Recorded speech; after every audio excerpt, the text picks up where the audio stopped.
यीशु के पवित्र, विजय, शक्तिशाली और सामर्थ्यवान नाम में मैं आज आप सभी का इस स्तुति आराधना में स्वागत करती हूँ।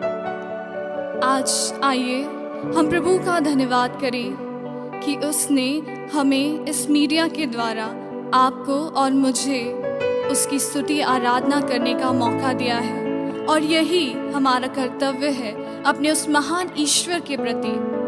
दाऊद इस कर्तव्य को भली भांति समझते थे और वो जानते थे कि उस महान ईश्वर का स्तुति और आराधना करना कितना उचित है। इसीलिए उन्होंने अपने स्रोतों में लिखा और कहा है। अध्याय 95 में हम पढ़ते हैं 1 से लेकर 8वें वचन में, आओ हम आनंद मनाते हुए प्रभु की स्तुति करें, अपने शक्तिशाली त्राणकर्ता का गुणगान करें। हम धन्यवाद करते हुए उसके पास जाएं, भजन गाते हुए उसे धन्य कहें, क्योंकि हमारा प्रभु शक्तिशाली ईश्वर है। वह सभी देवताओं के महान अधिपति हैं।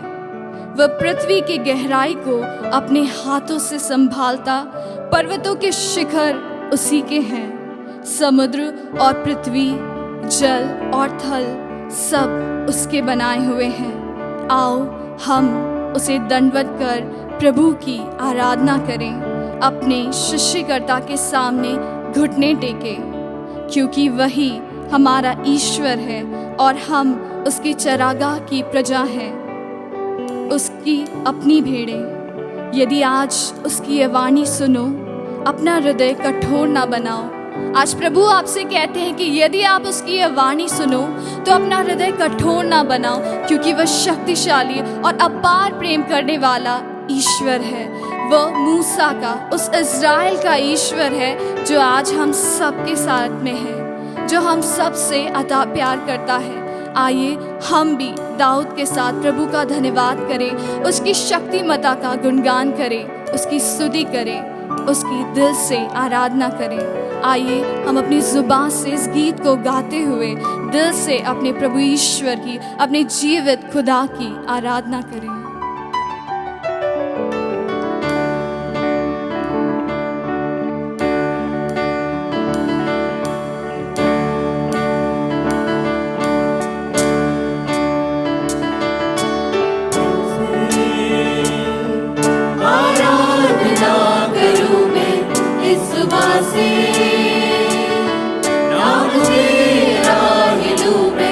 पूरे दिल से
नबी सामुएल के ग्रंथ में हम यदि राजा दाऊद के जीवन के विषय में पढ़े तो हम जानेंगे कि यीशु ने, उस महान ईश्वर ने, उस पवित्र आत्मा ने किस प्रकार पुराने विधान में उस समय में राजा दाऊद को चुन लिया था।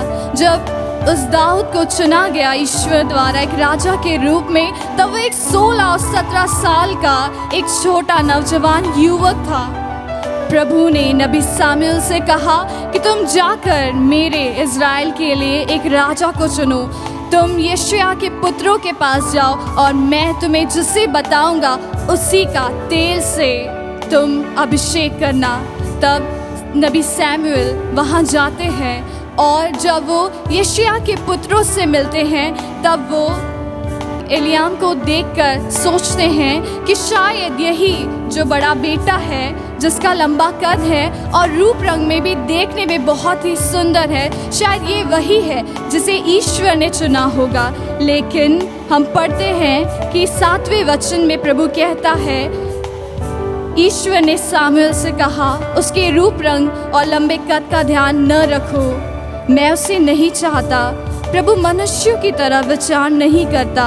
मनुष्य तो बाहरी रूप रंग देखता है किंतु प्रभु हृदय देखता है। हाँ मेरे भाई और बहनों, हमारा ईश्वर हृदय की थाह लेने वाला ईश्वर है, जिसने दाऊद के हृदय को देखा।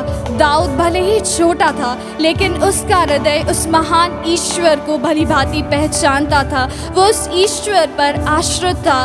वो अपने भेड़ों को जब भी चराने जाता था वह अपने ईश्वर पर भरोसा रखता था और उसी के सामर्थ्य के द्वारा वो जब कभी उसकी भेड़ों को कोई भालू उठा कर ले जाता तो वो उनके पीछे जाकर उस भेड़ को छुड़ा लाता, उस भालू को मार डालता। यहाँ हम देखते हैं कि दाऊद के अंदर उस यीशु का हृदय है। जैसे यीशु उन 99 भेड़ों को छोड़कर उस एक भेड़ों का ध्यान रखता है, उस एक भेड़ के पीछे जाता है, वैसे ही दाऊद का हृदय भी प्रभु के हृदय से मिलता जुलता था।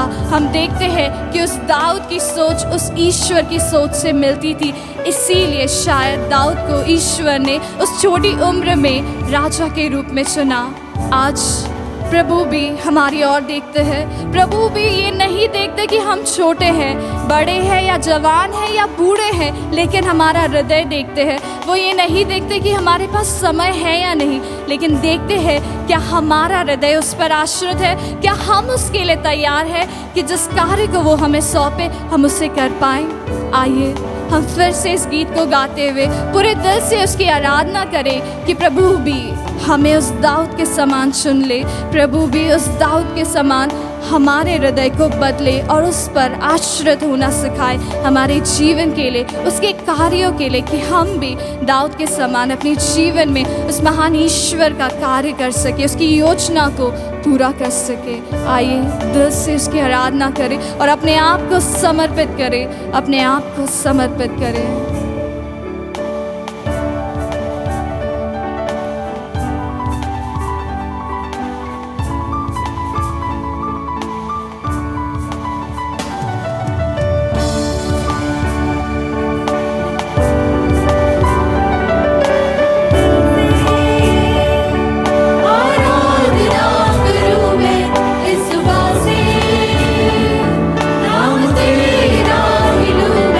पूरे दिल से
दाऊद के जीवन में देखते हैं तो हम पाते हैं कि जब नबी सैमुएल ने राजा दाऊद के सिर पर उस तेल को उंडेल कर अभिषेक किया, तब से ईश्वर का आत्मा उस पर आ गया था। तब से ईश्वर का आत्मा उस पर विद्यमान था और उसके साथ रहता और उसके साथ चलता था। हम देखते हैं कि उस समय में जब राजा साउल का महान ईश्वर ने परित्याग किया, तब एक दुष्ट आत्मा आकर राजा साउल को सताने लगा और तब राजा साउल के सेवकों ने उनसे निवेदन किया कि अगर आप कहें तो हम जाकर दाऊद को बुलाकर लेकर आए। वे बहुत ही अच्छा सितार बजाते हैं और यदि आप उनका सितार सुनेंगे तो आपकी वो दुष्ट आत्मा आपके ऊपर से चला जाएगा। और तब उन्होंने दाऊद को बुलाया। जब दाऊद सितार बजाने लगा तब वो दुष्ट आत्मा उसे छोड़कर, उस राजा साउल को छोड़कर चला जाता था और तब राजा साउल का मन शांत हो जाता था। तो हम देखते हैं कि जब ईश्वर का आत्मा आपके ऊपर आएगा, ईश्वर का आत्मा आपके हृदय में विराजमान होगा, आपके साथ साथ चलेगा, तो ऐसी कोई दुष्ट शक्ति नहीं जो आपके परिवार को या आपके जीवन को हानि पहुंचा पाएगी। तब आप दूसरों के लिए आशीषों का कारण बनेंगे, तब आप दूसरों के लिए अनुग्रह का कारण बनेंगे, जैसा कि दाऊद बना। दाऊद तो एक छोटा लड़का था, लेकिन फिर भी क्योंकि उसके ऊपर ईश्वर का आत्मा विद्यमान था, वह ईश्वर की आत्मा की वजह से एक अच्छा निपुण वादक बना, वह वीर योद्धा बना, वह अच्छा वक्ता बना। भले ही वो छोटा था, लेकिन ईश्वर ने उससे बदला और उसे सामर्थ्यवान बनाया, सबकी दृष्टि में उसे महान बनाया। आइए हम फिर से उसकी रूह से भर जाने के लिए प्रार्थना करें कि उसकी रूह आकर हमें थाम ले, कि हर एक मुश्किलों में हम यीशु के पवित्र आत्मा के सामर्थ्य को अनुभव कर सके, हम हमारे परिवारों में उस पवित्र आत्मा के अभिषेक को अनुभव कर सके और पवित्र आत्मा से भर जाए, ताकि हम भी अपने जीवन में उस यीशु के कार्य को, उस यीशु की योजनाओं को जो हमारे लिए बनाई गई, उसे पूरा कर सके। आइए इस गीत को गाए। जब कभी मैं बेचैन होता हूँ, तेरी रूह मुझे थामती है यीशु।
नबी सैमुएल के ग्रंथ में यदि हम 17वें पाठ में पढ़ें और आगे जाने, एक और घटना हमें देखने को मिलती है जब राजा दाऊद पवित्र आत्मा से भरकर उस महान कार्य को परिपूर्ण करते हैं। हम देखते हैं कि जब फिलिस्ती लोग इज़राइल के ऊपर आक्रमण करते हैं और उन्हें ललकारते हैं कि उनसे आकर युद्ध करें, और उस समय फिलिस्तियों की तरफ से गोलियत नामक एक विशाल प्राणी आकर, विशाल पुरुष आकर उनसे लड़ने के लिए उनसे ललकारता है, तब कोई भी इस्राएली उनके सामने नहीं जाता। वे डर कर पीछे हट जाते हैं और हर कोई यही कहता है कि हम उनसे लड़ने नहीं जाएंगे। उसी समय दाऊद अपने पिता के कहे अनुसार अपने भाइयों के लिए जो युद्ध में थे खाना पहुंचाने जाता है। जब वो देखता है कि इज़राइल जो कि ईश्वर की चुनी हुई प्रजा है, उससे वो दुष्ट गोलियत ललकार रहा है और युद्ध के लिए बुला रहा है, तब वो राजा साउल से कहता है कि यदि आप कहे तो मैं उस गोलियत से लड़ने जाऊंगा, मैं उस गोलियत का सामना करूंगा। और वचन हमें ये भी बताता है कि राजा दाऊद किसी भी प्रकार की तलवार को लेकर या कांसे का टोप पहनकर नहीं, ना ही किसी कवच को पहनकर जाते हैं, बल्कि मात्र एक चरवाहे होने के नाते उस लकड़ी को लिए जाते हैं और साथ में वो अपने हाथों में उन 5 चिकने पत्थरों को ले जाते हैं और उस गुलेल को ले जाते हैं जिसे वो हमेशा अपने पास रखते हैं। लेकिन जानने की बात यह है कि राजा दाऊद का विश्वास उन 5 पत्थरों पे बिल्कुल भी नहीं था। राजा दाऊद का विश्वास उस गुलेल पर बिल्कुल भी नहीं था। उसका विश्वास था कि वो जिस ईश्वर के नाम पर युद्ध लड़ने जा रहा है, उसी ईश्वर के नाम पर वह विजयी होगा। उसी ईश्वर की प्रज्ञा के द्वारा वह उस गोलियत को, जो देखने में विशाल है लेकिन उस ईश्वर से महान नहीं, जिस ईश्वर की वह स्तुति करता है, जिस ईश्वर की वो आराधना करता है, उस ईश्वर के हाथों में ही युद्ध है, उस ईश्वर के हाथों में ही विजय है। और आज वही ईश्वर उस गोलियत के सर को काटने में उसे विजयी बनाएगा और वो जीत कर वापस लौटेगा, वो इज़राइल को जीत दिलाएगा। और इस तरह जब राजा दाऊद लकड़ी को लेकर आगे बढ़ते हैं तो गोलियत हंसते हुए कहता है कि क्या तुम मुझे कुत्ता समझते हो जो ये लकड़ी लेकर मुझसे लड़ने आए हो? तब राजा दाऊद कहते हैं, मैं तो विश्व मंडल के प्रभु इज़राइली सेनाओं के ईश्वर के नाम पर तुमसे लड़ने आ रहा हूँ, जिसे तुमने चुनौती दी है। Hallelujah, hallelujah, hallelujah, hallelujah, hallelujah, hallelujah. आइए आज दाऊद स्वयं हमें अपने जीवन के द्वारा सिखाते हैं कि हमें भी उस ईश्वर पर भरोसा रखना है। जीवन की परिस्थितियाँ कुछ भी कहे, विशाल बीमारी क्यों ना आ जाए, विशाल भीषण परेशानियाँ क्यों ना आ जाए, लेकिन हमें उस यीशु पर, उस महान ईश्वर पर जो सब कुछ पर संसार पर विजय हुआ है, उसके विजय पर भरोसा रखना है, उसके नाम के सामर्थ्य पर भरोसा रखना है। आइए हम भी उसके नाम को ले, उसके नाम के सामर्थ्य को पुकारे और उससे कहे कि ईश्वर यीशु, तेरे नाम पर मैं इस लड़ाई को लड़ता, अपनी परेशानियों को समर्पित करता, तेरे नाम के सामर्थ्य से मैं आगे बढ़ता हूँ। आइए इस गीत को गाए, उसके नाम को ले।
ईश्वर का शुक्रिया अदा करें, उस ईश्वर का धन्यवाद करें जो महान है, जो आराधना के योग्य है, जो हमें युद्ध में विजय दिलाता है, जो हमें संसार में विजय दिलाता है। आइए उसकी दया में हम लिपटे रहे, उसका धन्यवाद करें। दाऊद के समान हम उससे प्रार्थना करें, उसका धन्यवाद करें और आज अपने जीवन की परिस्थितियों में उसे बुला ले कि ईश्वर, हे इज़राइल के ईश्वर, हे मूसा के ईश्वर, हे उस दानियल के ईश्वर, मेरे जीवन में आ जा, मेरी परिस्थितियों में आ जा, मेरे जीवन में आ जा, मेरे परिवार में आ जा। मैं जानता हूँ कि तू मुझे बचाने में समर्थ है।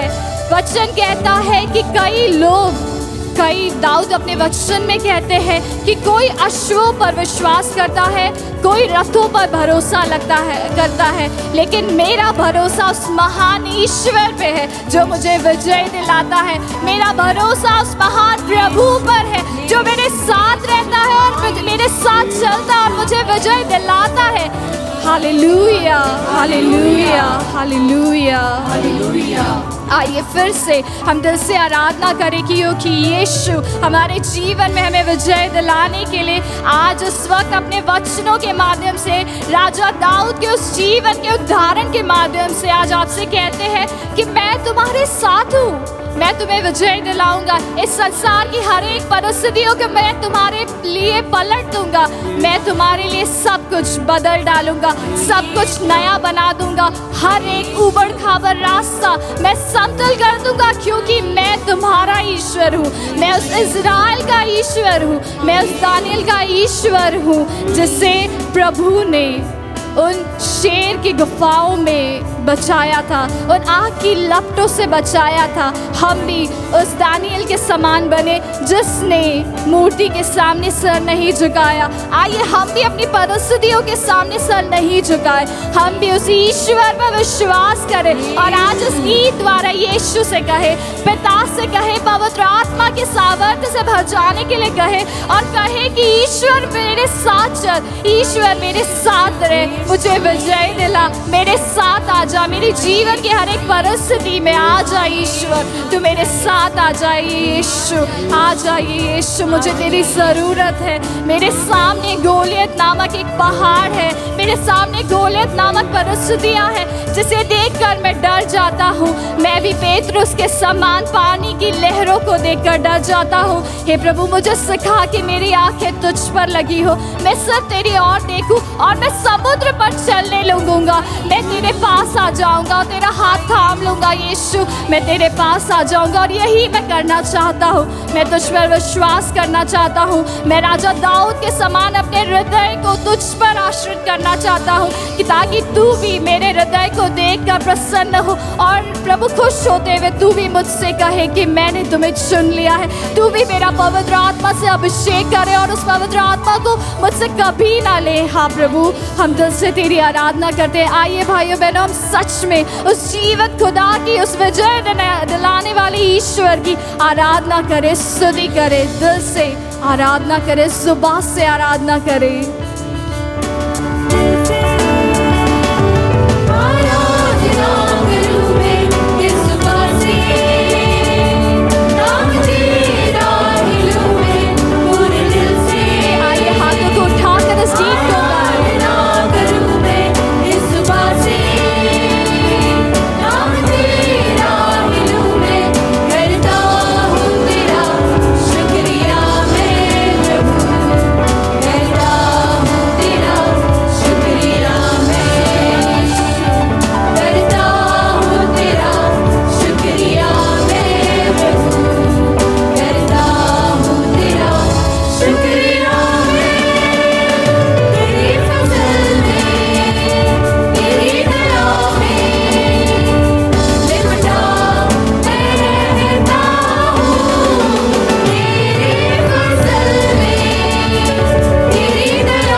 उस ईश्वर का जिसकी दया ने इस वक्त हमें घेर लिया है।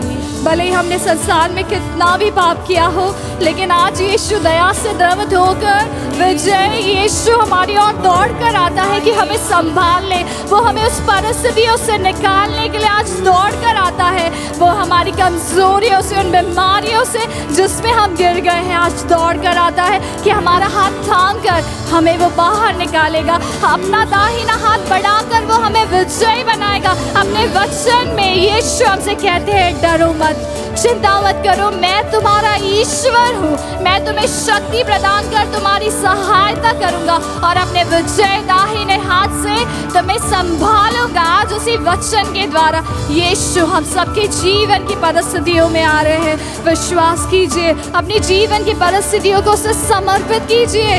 यीशु आपके जीवन में आना चाहते हैं। जिस प्रकार दाऊद को विजय दिलाई, वैसे ही आज वो आपको भी विजय बनाना चाहते हैं, ताकि आप भी दाऊद के समान गीतों को गाए, उन भजनों को गाते हुए धन्य कहे, आप भी आनंद मनाए, उस महान ईश्वर का, शक्तिशाली ईश्वर का स्तुतिगान करें। हम उस महान ईश्वर का धन्यवाद करें, हम उस महान प्रभु का धन्यवाद करें और उससे कहे कि यीशु दिल में आ जा, यीशु मेरे जीवन में आ जा।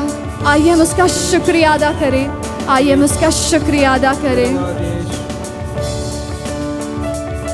करता हूँ तेरा शुक्रिया मैं प्रभु, करता हूँ तेरा शुक्रिया मैं, करता हूँ तेरा शुक्रिया मैं प्रभु, करता हूँ तेरा शुक्रिया मैं, करता हूँ तेरा शुक्रिया मैं प्रभु, करता हूँ तेरा शुक्रिया मैं। धन्यवाद यीशु, धन्यवाद प्यारे पिता परमेश्वर, धन्यवाद पवित्र आत्मा ईश्वर, धन्यवाद त्रिएक ईश्वर, धन्यवाद ईश्वर।